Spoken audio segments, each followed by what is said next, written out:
calling Kris Stevenson. We're gonna hang out. Hello. Kris, what's up? It's your best friends ever. Oh. If you had two favorite people that you most wanted to hang out with, who would you choose? Can I think about that one for a moment? Yeah, you can. While you're thinking, we'll assume it's us, and we're gonna come hang out. All right, let's go see you guys in a bit. All right, see you in a sec. Dog. Oh, baby. Oh. Are you gonna fit in this car, buddy? We're gonna try. I'm going first. It's taking my space. Come on in, buddy. Come on, Oliver. You big fat dog. I can do it. You're the fattest dog I know. Guys, look how big this dog is. His name's Oliver. He's brown. He's got a little white on him, He's too. a little wild. Like, it's your dog. What kind of dog is this? Brindle? He's brindle. If you look at his that fur, a it's thing? mixed black and brown. Hey, buddy, you're really close to my So face what? right now. You're really close to my face right now. This is Oliver's car officially. His breath smells extra dog.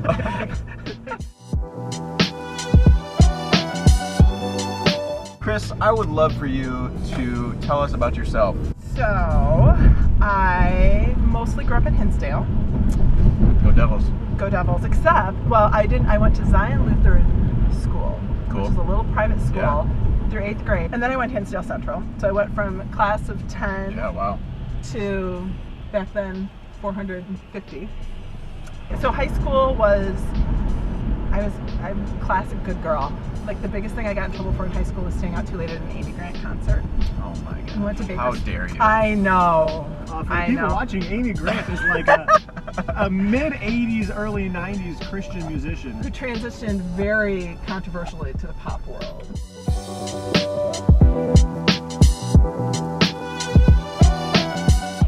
You said you were a youth group kid. Tell us about the origin of your faith. How did that come about? But we went to a little church in Western Springs called Village Church or Western Springs Baptist Church, Okay. Yeah.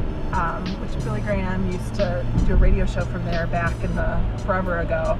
It was a huge part of my life, although there was not one other person from my high school that went there.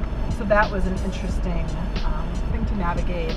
So most of my best friends were kids from LT. I always tell people, like, one of my first faith moments that I really, really remember was my sophomore year, our fall retreat, which I actually think was a Timberlake. I believe it. Yeah, not shocking me, grew up around here. And some people were getting baptized on the Sunday morning before we left. It was like this beautiful summer, or not summer, it was fall, but it was sunny morning, and we walked down to the lake to baptize somebody in the lake, and we were playing Amy Grant on a boombox because it was the 80s. Friends, a boombox. It's a recording device that played cassette tapes. And it was massive, and you would hold it on your shoulder if you were cool. Yeah, for sure. And there's the song "Sing Your Praise to the Lord." That's a really joyful 80s Christian pop song. But I just remember it all kind of coming together. In that moment, it was just being filled with kind of the joy of the Lord, baptizing these people, and but it was never not. I don't know.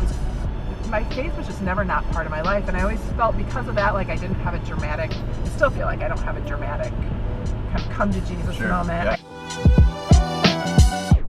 Are there any people who stand out to you as you think of your faith journey who played a significant role? Oh, for sure. Well, obviously both my mom and my dad, who just modeled for us what it looked like to be faithful followers of Jesus. I always knew that they tithed. Not only were we in church, on Sunday morning, but we were involved. My dad was in a men's Bible study. My mom would be in the nursery. We were in a small group with other families. So they modeled what a faithful life looked like. So I kind of saw what it was like to love Jesus, serve Jesus, and enjoy it, which that is a real gift, I think.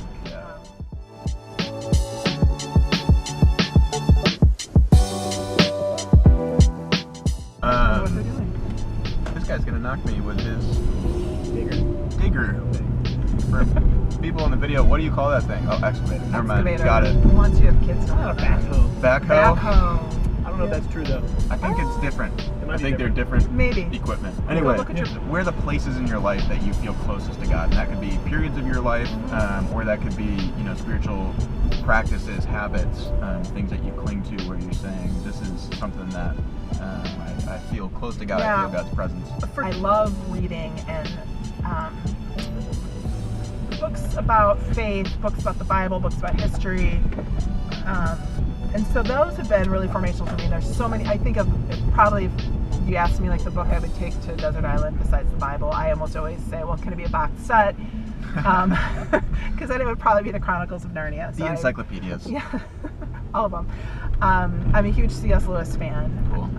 And his originally his fiction writing with the Chronicles of Narnia, and then later on a lot of his other writing has been a huge influence on me.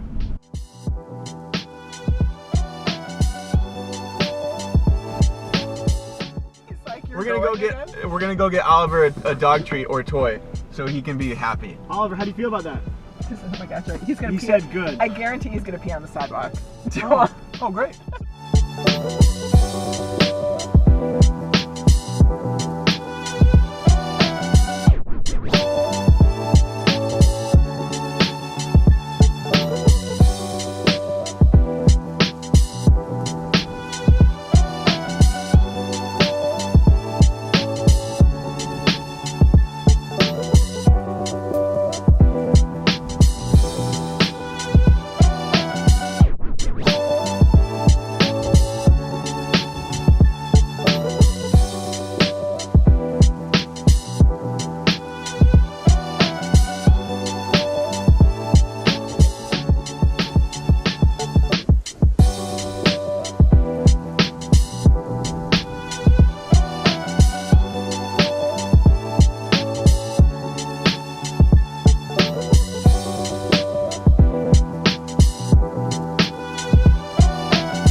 So yeah, how about a passage of scripture that has been impactful or formational for you over the years?